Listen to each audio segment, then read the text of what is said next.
Imagine living a happier life, surrounded by the warmth of your father, enjoying your days together. Then one day, you wake up to find that he's gone. No warning, no explanation. Just the painful realization that your father has left you broken. This is the story of Mr. Robert. A man who chose fame over family, leaving his 12-year-old son in the care of his aging grandmother to chase his musical dreams. Years passed, and Robert returned, not the man he once was, but a broken soul, pleading for a chance to work in the very company his son had built from nothing. Stay tuned because what happens next will leave you speechless. But before we begin, if this is your first time here, make sure to subscribe, like, and turn on the notification bell so you never miss any of our updates. Now, let's dive into the full story. The sound of raindrops pelting the roof filled the tiny house, a somber rhythm that matched the mood inside. 12-year-old Frank stood at the window, his fingers clutching the old curtains as he watched his father, Mr. Robert, shove a battered suitcase into the trunk of a borrowed car.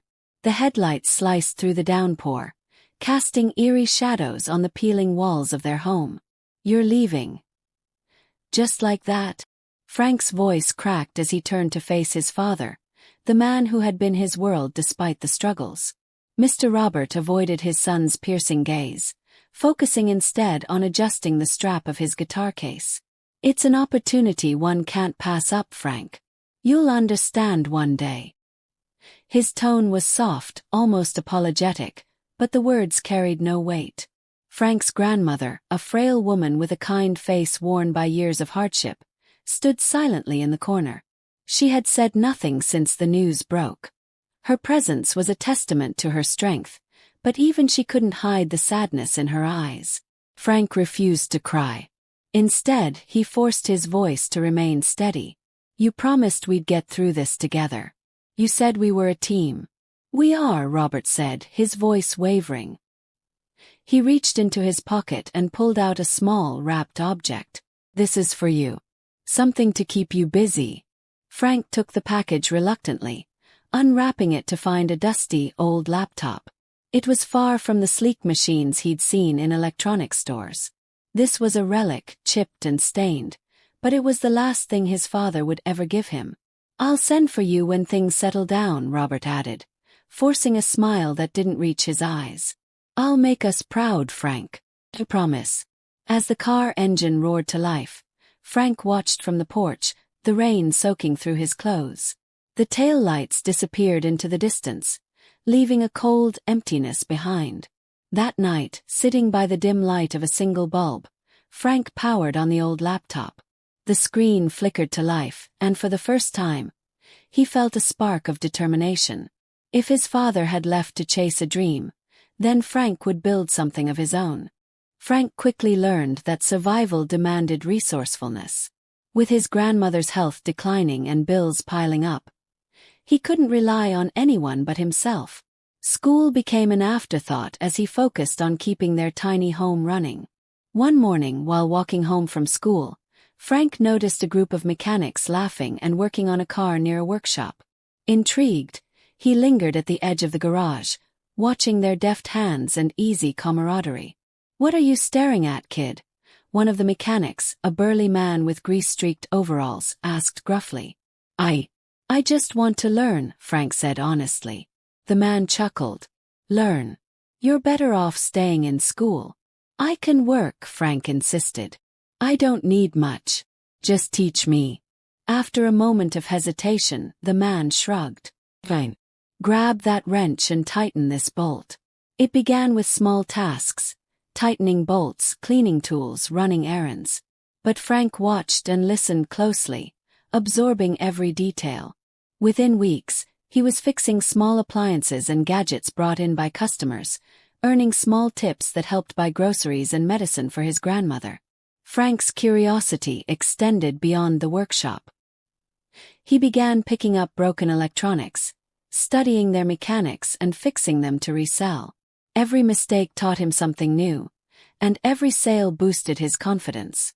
One day, while returning home, he saw a sleek car parked outside the workshop.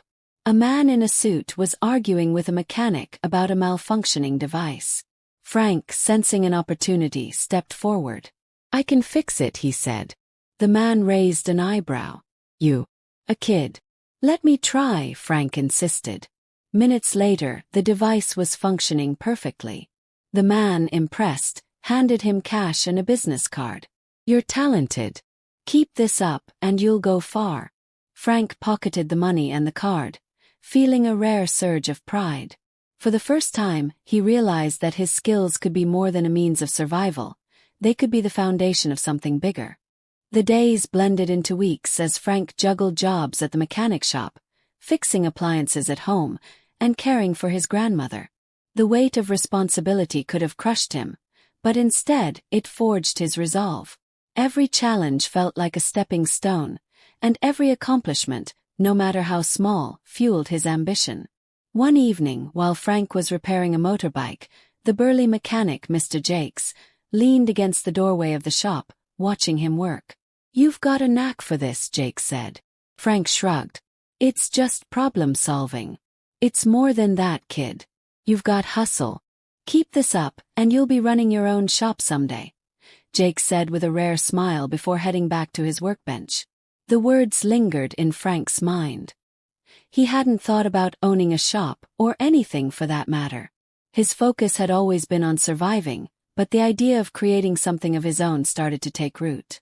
Frank began visiting other workshops in the area, introducing himself and offering to help with odd jobs. While he earned only a few coins at first, he saw these visits as investments. Each shop taught him something different: welding techniques, how to negotiate prices, even how to deal with difficult customers. One day, while working at a small electronics repair shop, Frank noticed a pattern. Customers often asked for affordable second-hand gadgets but left disappointed when the shop didn't have what they needed. Frank saw an opportunity. Using the little savings he had, Frank started buying broken electronics from scrapyards and fixing them at night. He then sold them to locals at reasonable prices. Soon word spread about the boy who could make old gadgets work like new. Despite the long hours, Frank felt alive. He kept a notebook where he wrote down every lesson he learned, every mistake he made, and every new idea that came to him. It became his playbook, a guide for the future he was beginning to envision. But not everyone was supportive. His school principal, a stern man with little patience for truants, called Frank in one afternoon. "Your grades are slipping, Frank," he said. "You're throwing away your future." Frank hesitated before replying. "I'm building a future, sir. Just not the one you expect." The principal shook his head but said nothing more.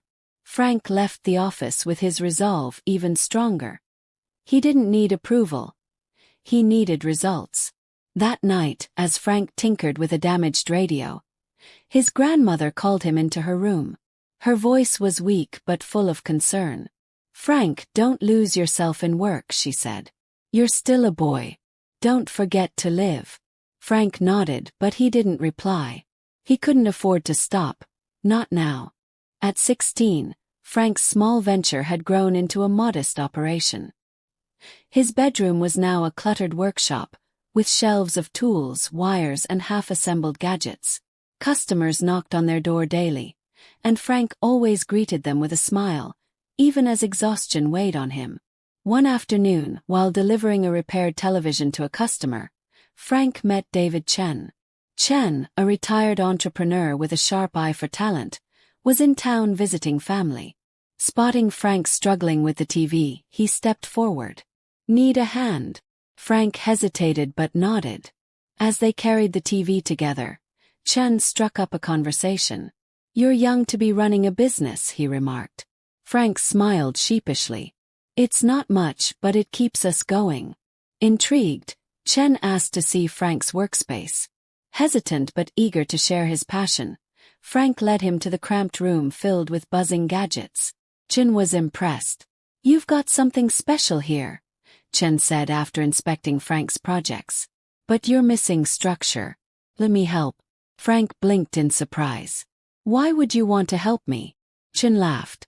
"Because someone once helped me. Call it paying it forward." Over the next few weeks, Chen became Frank's mentor, teaching him how to streamline his operations, market his services, and think long-term. Chen also introduced Frank to the concept of scaling his business, hiring others, expanding services, and turning his passion into a legacy. Inspired, Frank started employing local youths to help with repairs, passing on the skills he had learned. The small operation became a lifeline for others in the community, and Frank's reputation grew. But even as things improved, Frank's grandmother's health continued to decline. Each trip to the hospital drained their finances and Frank's spirit. Yet he refused to give up. He worked harder, convinced that success was the only way to honor her sacrifices. Chen, noticing Frank's exhaustion, offered him advice during one of their sessions. Remember, Frank, success isn't just about making money. It's about balance. Take care of yourself, or you'll burn out before you achieve anything. Frank nodded but didn't slow down. He couldn't, not while his grandmother still depended on him. One evening, after a particularly long day, Frank returned home to find a letter waiting for him. The handwriting was shaky but unmistakable. It was from Mr. Robert. Frank hesitated before opening it, his emotions a storm of anger and curiosity. The letter was brief, apologetic, and filled with promises that felt as empty as the ones Robert had made years ago. Frank crumpled the paper and tossed it aside, his focus returning to the life he was building without his father. But deep down, the letter planted a seed of doubt, a question that would linger. What would he do if Robert ever returned? Frank's business was no longer just a hobby or a necessity. It had become a cornerstone of his identity. His operation expanded from repairing electronics to designing custom solutions for local businesses. By 18, Frank had hired a small team and rented a modest workshop, a far cry from the cramped bedroom he'd started in. Word spread quickly. People began to see Frank not just as a boy fixing gadgets but as a problem solver, an innovator who could find solutions where others saw dead ends. This reputation caught the attention of larger clients. One such client, a local logistics company, approached Frank with a problem. Their delivery system was plagued with inefficiencies, costing them money and time. Frank, eager to prove himself, accepted the challenge. He worked tirelessly, studying their operations and designing a digital system to track and optimize deliveries. It was his first foray into software development, and the learning curve was steep. But Frank thrived under pressure, pulling all-nighters and leaning on David Chen's advice when things got tough. The final product, a streamlined logistics platform, was a resounding success. The company's CEO, impressed by Frank's work, offered him a substantial payment and connections to other businesses in need of similar solutions. For Frank, this wasn't just a financial victory. It was validation that his ideas had value on a larger scale. However, success came with its own challenges. Frank's grandmother's health continued to decline, and hospital visits became more frequent. Despite his growing income, the medical bills were relentless, and Frank struggled to balance his professional triumphs with his personal responsibilities. One night, as Frank sat by his grandmother's bedside, she reached out and placed a frail hand on his. "Frank," she said softly, "you've worked so hard for us. Promise me you won't lose sight of what matters most. Your heart." Her words stayed with Frank.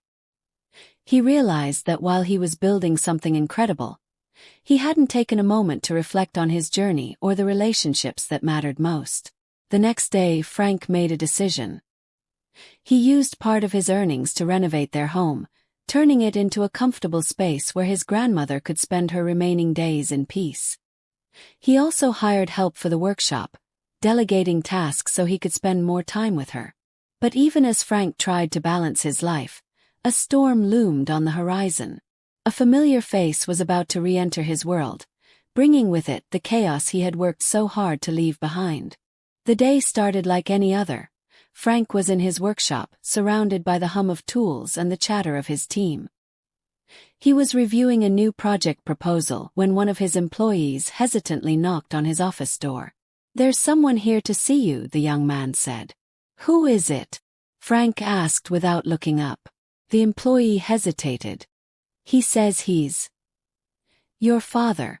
Frank froze, his pen hovering over the paper. The room seemed to shrink as memories of the night his father left came rushing back.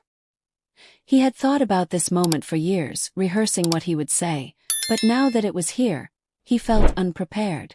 With measured steps, Frank walked out to the reception area. There stood Mr. Robert, barely recognizable. He was thinner, his face weathered, and his once proud posture hunched. He wore a faded jacket, and his guitar case was nowhere to be seen. "Frank," Robert began, his voice hoarse, "I know I have no right to be here, but I had no one else to turn to." Frank's gaze hardened. "You left us. You left me. Why are you here now?" Robert looked down, shame etched into his features. "I made mistakes, terrible ones. I thought I could chase my dreams and fix everything later, but life doesn't work that way. No, have nothing. I need your help." Frank's chest tightened. He wanted to yell, to unleash years of anger and hurt. But he also saw the desperation in Robert's eyes. It was the look of a man who had been beaten by life. "What do you expect me to do?" Frank asked coldly. "I don't expect anything," Robert admitted. "But I'm sick. Cancer. Stage 3. I need help paying for treatment." Frank's fists clenched. The audacity of the man to return after abandoning them and ask for help. Yet there was a part of Frank, the part shaped by his grandmother's compassion, that couldn't turn away. "I'll help," Frank said after a long pause. "But there are conditions." Robert's eyes lit up with hope. "Anything. You'll work for me," Frank said firmly. "As a janitor in my company. No handouts. You'll earn what you need." Robert nodded, his pride swallowed whole. "Thank you, Frank." But as Robert walked away to begin his new role, Frank felt a storm brewing within. This wasn't just about helping a sick man. It was about confronting the ghosts of his past and deciding who he wanted to be. The arrival of Mr. Robert at Frank's company stirred an unexpected wave of curiosity. To the employees, he was just an older man starting a job as a janitor, but there was an air about him, a quiet sorrow that hinted at a deeper story. Frank gave clear instructions to the HR team. Robert was to be treated like any other employee. No exceptions, no special treatment. On his first day, Robert showed up early, dressed in a worn uniform and holding a mop. The janitorial supervisor, a no-nonsense man named Peter, handed him his schedule and tools without a second glance. "Stick to the schedule, don't cut corners, and you'll be fine," Peter said gruffly. Robert nodded, silently taking in his new reality. Once a man who performed in front of roaring crowds, he was now cleaning empty office spaces. The contrast was almost unbearable, but he swallowed his pride and got to work. Meanwhile, Frank kept a close eye on him. From the tinted glass of his office, he occasionally watched Robert mop floors, take out the trash and wipe down desks. Despite the bitterness that still lingered in his heart, Frank couldn't deny a flicker of pity. The first week was grueling for Robert. Years of poor health and neglect had taken a toll on his body. By the time he finished his shifts, his hands ached, and his legs felt like they might give out. But he never complained. One evening, as he was cleaning the company's break room, Robert noticed a group of employees watching a music video on their phones. The song playing was his own hit from years ago, "Winds of Tomorrow." "That's an oldie," one of them said. "You know the guy who sang this?" another joked. "Bet he's living in some mansion now." Robert froze, a mix of shame and longing bubbling within him. He turned away before anyone noticed his reaction and continued cleaning. Back in his office, Frank was busy preparing for a critical board meeting. His company was at a turning point, considering an ambitious expansion that required significant investment. As much as he wanted to focus, his thoughts kept drifting to Robert. That night, as Frank locked up the building, he saw Robert sitting on a bench outside, looking exhausted. For a moment, Frank considered walking past him, but something made him stop. "You're still here?" Frank asked, his voice colder than he intended. Robert looked up, his face lined with fatigue. "Just catching my breath. Didn't want to miss the last bus. Frank hesitated. I'll arrange transportation for you. Starting tomorrow. Robert nodded, gratitude flickering in his eyes. Thank you. As Frank walked away, he couldn't shake the image of his father, broken, humbled, and far from the man he once idolized. As weeks passed, Robert settled into his new role. The janitorial staff, initially wary of him, began to warm up.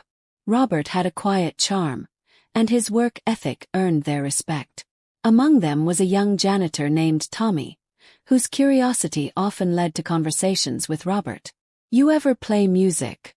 Tommy asked one day, gesturing to Robert's calloused fingers. Once upon a time, Robert admitted, his voice tinged with regret. Why'd you stop? Robert didn't answer, instead focusing on scrubbing a stubborn stain on the floor. Tommy took the hint and didn't press further. At the same time, Frank was navigating his own challenges. The board of directors was skeptical about his expansion plans, citing concerns about scalability and financial risk. Frank knew he had to win them over, but the mounting pressure began to take a toll on him. One evening, as Frank worked late, he decided to check the security cameras to clear his mind. To his surprise, he saw Robert in the break room with the janitorial staff. They were laughing as Robert strummed a beat-up guitar someone had found in storage. Curiosity got the better of Frank, and he went downstairs. Standing just outside the break room, he watched as Robert played a soulful tune. The lyrics were simple but heartfelt, speaking of lost time and second chances. The janitors clapped as Robert finished, and one of them exclaimed, "You should do that more often. Maybe at the company event next month." Robert smiled but shook his head. "Those days are behind me." Frank stepped into the room, his presence silencing the chatter. "It's late," he said, his tone sharp. "Everyone should head home." The janitors dispersed quickly, leaving Robert alone with Frank. "You're not here to entertain," Frank said, his voice cold. Robert nodded. "I wasn't trying to. Just connecting with people." Frank stared at him for a moment before turning to leave. But as he walked away, Robert called out, "I'm proud of you, Frank. Whether you believe it or not." The words hit Frank like a punch to the gut, but he didn't look back. Upstairs in his office, he sat alone, grappling with emotions he had buried for years. That night, for the first time in a long while, Frank replayed memories of his childhood, of his father's songs, the promises he made, and the man he used to be. Little did Frank know, their fragile connection was about to be tested in ways neither of them could foresee. Frank's company was abuzz with preparations for its annual company event, a celebration of milestones and a platform to unveil new projects. It was Frank's chance to solidify his reputation as an industry leader and convince the board of his vision for expansion. Yet behind the scenes, tensions were building. Robert continued his quiet work as a janitor, but whispers of his identity began circulating. A younger staff member had stumbled across an old music video featuring Robert as a vibrant rock star. Within days, the rumors spread like wildfire. "Did you hear? That new janitor used to be a famous musician." "No way. What's he doing mopping floors then?" Robert noticed the lingering stares and overheard the murmurs, but he kept his head down. Frank, however, was furious when the gossip reached him. "Why didn't you tell me people were talking about you?" Frank confronted Robert in a tense meeting. "I didn't think it mattered," Robert replied calmly. "I'm here to work, not relive the past." "Well, it does matter," Frank snapped. "I can't have distractions like this when I'm trying to run a company." Robert's expression softened. "Frank, I can't change what people say. All I can do is prove I'm here for the right reasons." Frank didn't respond, but his frustration simmered. As much as he tried to focus on the upcoming event, the situation with Robert was an unwelcome complication. Meanwhile, Robert found an unlikely confidant in Tommy, the young janitor. Tommy admired Robert's resilience and often stayed after work to talk. "You've seen a lot, haven't you?" Tommy asked one night. "More than I care to admit," Robert replied with a wistful smile. "What happened between you and Frank?" Robert hesitated before answering. I made choices I thought were right at the time. But those choices cost me the most important things in my life. Tommy nodded, sensing the weight of Robert's words. You ever think about making music again? Sometimes, Robert admitted. But some dreams feel too far gone. Tommy's encouragement planted a seed in Robert's mind. Perhaps there was still a way to connect with Frank, to show him the man he once was. As the company event approached, tensions between father and son reached a boiling point. Frank was under immense pressure, and Robert's presence was a constant reminder of his unresolved anger. One evening, as Frank prepared his keynote speech, Robert approached him cautiously. I've been thinking, Robert began. Maybe I could help with the event. Frank laughed bitterly. Help? You mean as a janitor? No, Robert said, meeting Frank's gaze. I mean as a musician. The room fell silent. Frank's eyes narrowed. This isn't about you, Robert. Don't try to make it about you. Robert's shoulders slumped. It's not about me. It's about us. I want to show you that I'm still capable of something good. Frank turned away. Just do your job and stay out of the way. Robert walked away. His heart heavy but his resolve firm. He wasn't giving up yet. The night of the company event arrived, and the atmosphere was electric. Employees mingled in the grand venue, sipping cocktails and admiring the displays of the company's accomplishments. Frank stood at the edge of the room, scanning the crowd, his mind racing with nerves. As the keynote speaker, he knew this was a defining moment. If he succeeded, the board would fully back his expansion plans. If he failed, it could jeopardize everything he had built. Robert was stationed in the back, helping the cleaning staff ensure everything ran smoothly. He watched Frank from a distance, pride and guilt mingling in his chest. The event began with a series of presentations showcasing the company's innovations. Frank's turn came, and he took the stage with practiced confidence. The audience hung on his every word as he unveiled a bold vision for the future of the company. But just as he reached the climax of his speech, a commotion erupted at the back of the room. Someone had recognized Robert and was loudly recounting his fall from fame. Isn't that the guy who sang Winds of Tomorrow? What's he doing here as a janitor? The murmurs spread quickly, disrupting the focus of the room. Frank's jaw tightened as he saw heads turning toward Robert. Let's stay on track, Frank said, forcing a smile. But the damage was done. After his speech, Frank stormed backstage, finding Robert in a corner. This is exactly why I didn't want you here, Frank hissed. You're a distraction, just like you've always been. Robert's face fell. Frank, I never wanted this to happen. I'm sorry. Sorry doesn't fix anything, Frank shot back. Just stay out of my way from now on. As Frank walked away, Robert felt the weight of his failure crushing him. He had hoped the event might be a turning point, but it had only deepened the rift between them. Later that night, as the event wound down, Robert sat alone in the janitor's closet, his guitar resting on his lap. He strummed a few chords, the familiar melody of Winds of Tomorrow filling the air. Unbeknownst to him, Frank stood outside the door, listening. For a brief moment, the music transported Frank back to his childhood, to nights when his father's songs filled their home with warmth. But the moment passed quickly, and Frank walked away, his heart a battlefield of emotions he wasn't ready to face. The night ended with both men retreating to their separate worlds, each grappling with their own regrets and unresolved pain. Little did they know, the storm brewing between them was about to reach its peak. The fallout from the company event lingered like a storm cloud over both Frank and Robert. Employees whispered behind closed doors, and Frank found himself fielding awkward questions from his board members. Is it true the janitor is your father? One of them asked pointedly. Frank bristled. He works here like anyone else. His past is irrelevant to our operations. But Frank knew it wasn't irrelevant. Not to him, at least. His anger toward Robert had been reignited, and he struggled to focus on the company's growing challenges.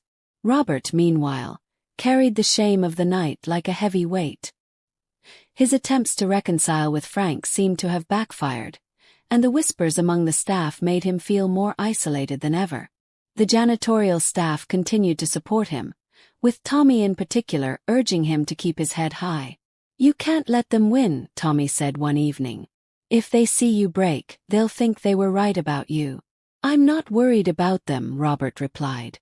"It's Frank I can't seem to reach."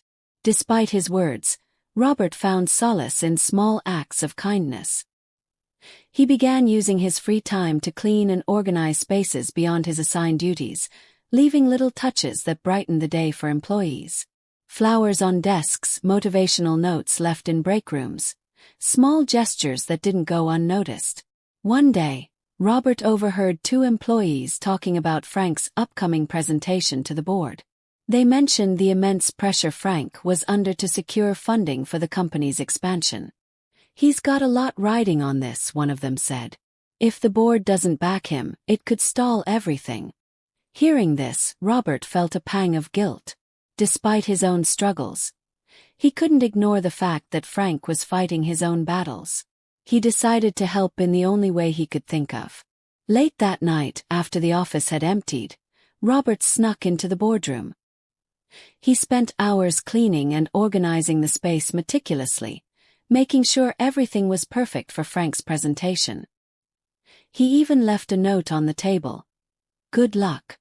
You're stronger than you think."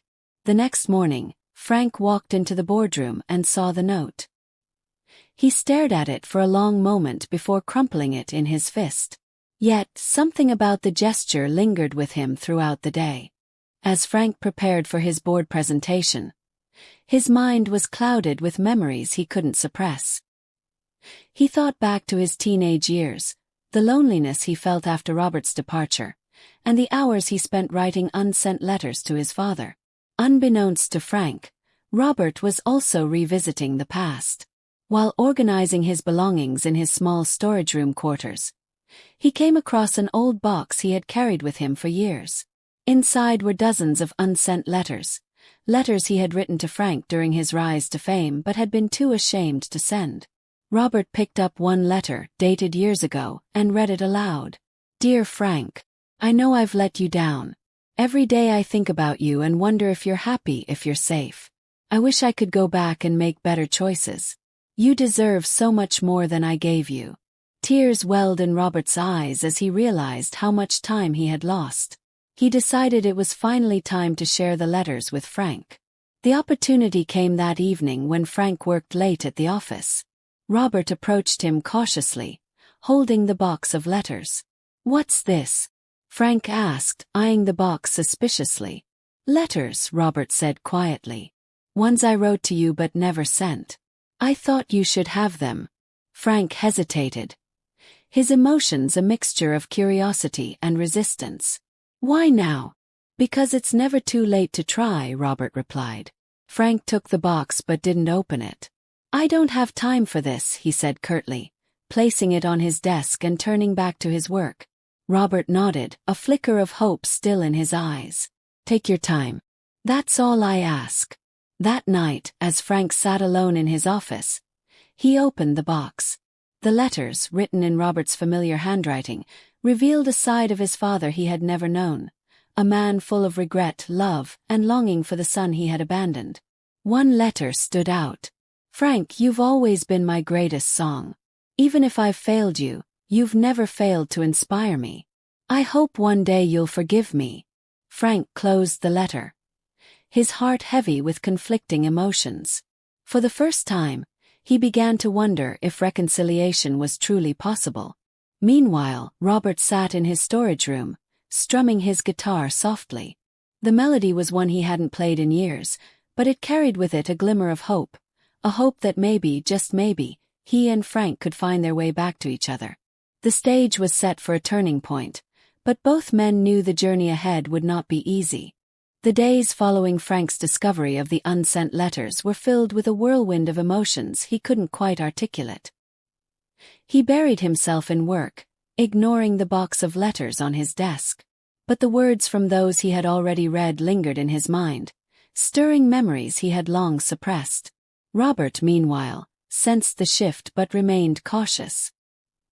He continued his janitorial duties with quiet determination, leaving subtle signs of his support for Frank.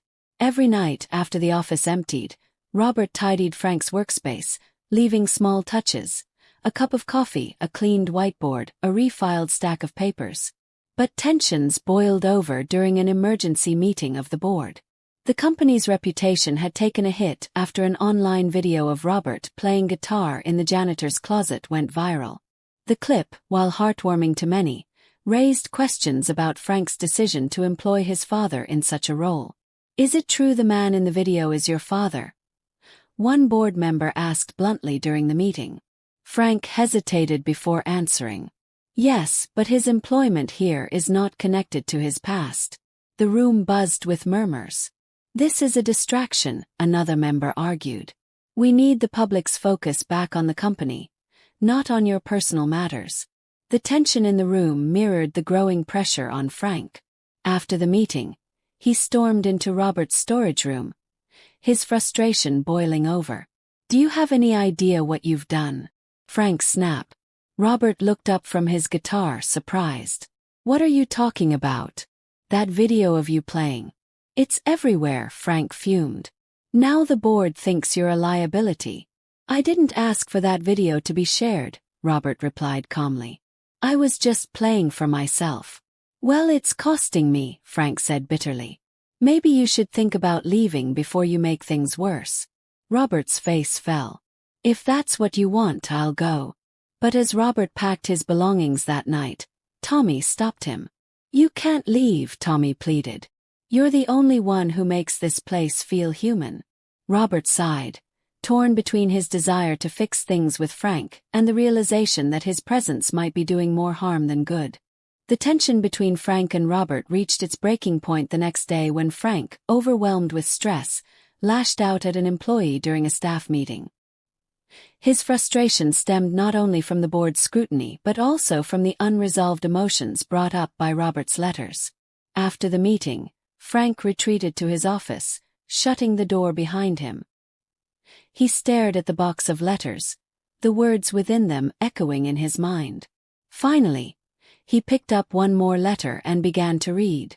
"Frank, I know I've hurt you, but I hope you'll understand that every choice I made was because I thought it would give you a better life. I was wrong. But you were never a mistake. You were my reason for everything." The raw honesty in the letter broke something in Frank. He realized that his anger toward Robert was a shield he had built to protect himself from the pain of abandonment. But now that shield felt like a prison. That evening, Frank approached Robert's storage room, where he found his father strumming his guitar again. This time, Frank didn't hesitate. "Play something for me," Frank said, his voice softer than it had been in years. Robert looked up, startled. "What do you want to hear?" "Something you wrote," Frank replied. Robert nodded, his fingers finding the chords to a song Frank hadn't heard before. The melody was haunting yet beautiful, and the lyrics spoke of regret, love, and the hope for second chances. As the song ended, Frank sat in silence, his emotions swirling. "Was that about me?" he finally asked. Robert nodded. "Every word." Frank took a deep breath, the weight of years of anger and pain pressing on his chest. "I don't know if I can forgive you," he admitted. "But I think I want to try." Robert's eyes filled with tears. "That's all I could ever ask for." Their conversation was interrupted by Tommy, who burst in holding his phone. "You have to see this," he said, showing them an article online. The video of Robert playing guitar had sparked a wave of public support. People admired the story of a former rock star finding redemption, and the positive press began to outweigh the board's concerns. For the first time in years, Frank and Robert shared a small smile. It wasn't a resolution, but it was a beginning, a melody of forgiveness that they would both have to learn to play together. The days following their shared moment marked a subtle but significant shift between Frank and Robert. For the first time in years they began to talk, not just about the past but about who they had become and what they hoped for the future. Frank made a decision that surprised everyone, especially his board. At the next meeting, he addressed the lingering concerns head-on. "I know many of you believe my father's presence here is a liability," Frank began. "But I believe in redemption. This company stands for innovation, for second chances, and for building something meaningful. If we can't embody those values, then what's the point of all this?" The board members exchanged glances, some nodding while others remained skeptical. Frank's speech was followed by a round of applause from the employees who had gathered to watch. It wasn't a unanimous win, but it was enough to keep Robert in the company. Meanwhile, Robert threw himself into his work with renewed purpose. He wasn't just a janitor anymore. He was part of the fabric of the company. He continued to form connections with the employees, inspiring them with his humility and resilience. Tommy, the young janitor, became a driving force in Robert's life. Seeing himself in Tommy, Frank offered the boy a scholarship to pursue his education, much like the opportunities he had once been given. "You're smart, Tommy," Frank told him one evening. "Don't let this be the ceiling for you." Robert watched the exchange with pride, seeing in Frank the compassion and generosity he had always hoped his son would have. Despite their progress, the shadow of Robert's illness loomed over them. His cancer treatment, paid for secretly by Frank, began to take its toll. Robert grew weaker, but he never complained. Instead, he used his music to bring joy to those around him, often playing during company events or in the break room after hours. One day, Frank invited Robert to his office. The atmosphere was heavy with unspoken words. "I found something," Frank said, placing a familiar old laptop on the desk. "It still works." Robert's eyes widened. That's the one I gave you." Frank nodded. "I kept it all these years. It was the first thing that taught me how to build, how to dream." Robert smiled faintly. "I didn't realize it meant so much to you." "It did," Frank said, his voice soft. "Even when you weren't there, it reminded me that I could create something out of nothing." The two sat in silence for a moment, the weight of their shared history pressing down on them. Finally, Frank reached across the desk and placed a hand on Robert's. "I forgive you," Frank said, his voice breaking. "It doesn't erase everything, but I want us to move forward." Tears filled Robert's eyes. "Thank you," he whispered. In the months that followed, Robert's health began to stabilize. The bond between father and son grew stronger with each passing day. Together, they launched a music therapy initiative within the company, blending Frank's innovative spirit with Robert's passion for music. At the program's inaugural event, Robert performed a song he had written just for Frank. The lyrics spoke of second chances, healing, and the enduring strength of family. As he played the final chords, the audience erupted in applause, but Robert's eyes were fixed solely on his son. Frank stood and joined him on stage, embracing his father for the first time in years. The applause grew louder, but for Frank and Robert, it was the silence between them, the absence of anger, regret, and pain, that meant the most. Their journey wasn't perfect, but it was theirs. Together they had found harmony, a new melody to carry them forward. As the sun set that evening, Frank and Robert stood side by side, gazing out at the horizon. It wasn't the end of their story, but it was the start of something beautiful. And for the first time in years, they both felt whole. Thank you for watching, but before you go, let's digest these moral lessons together. Here are the moral lessons. Forgiveness is a path to healing. The story emphasizes that forgiveness, while difficult, is essential for emotional healing. Frank's journey to forgive Robert teaches us that holding on to resentment only prolongs pain, and letting go can lead to personal growth and reconciliation. Second chances can lead to redemption. Robert's story demonstrates that it's never too late to seek redemption. While past mistakes cannot be undone, genuine effort to make amends and change one's ways can pave the way for a brighter future. Hard work and resilience pay off. Frank's rise from a struggling teenager to a successful entrepreneur highlights the importance of determination, resourcefulness, and perseverance, even in the face of adversity. Family bonds can endure adversity. Despite years of estrangement, the bond between Frank and Robert ultimately prevails. This reminds us that family relationships, though fragile, have the potential to endure and heal with effort and understanding. Empathy and compassion make us stronger. Frank's decision to support Robert, despite his initial anger, reflects the power of empathy and compassion. Helping others, even those who have hurt us, can lead to unexpected personal fulfillment. Success is meaningful when shared. Frank's journey shows that true success lies not just in personal achievements but in uplifting others and giving back. His decision to mentor Tommy and establish the music therapy program illustrates the joy of sharing one's blessings. The power of creation and innovation. The story underscores how adversity can fuel creativity. Frank turned his struggles into motivation, creating a company that not only changed his life but also positively impacted others. Health and well-being are priceless. Robert's battle with cancer serves as a reminder of the importance of taking care of oneself and seeking support when needed. It also highlights the value of standing by loved ones during challenging times. The value of humility. Robert's humility as a janitor, despite his former fame, teaches us that no job is beneath anyone and that true strength lies in embracing one's circumstances with grace. The importance of building bridges, not walls. The story encourages us to build connections instead of letting misunderstandings or pride create divides.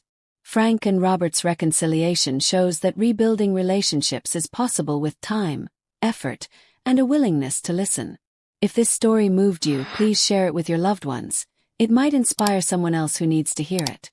Don't forget to like this video and hit the subscribe button to support our channel for more meaningful stories like this.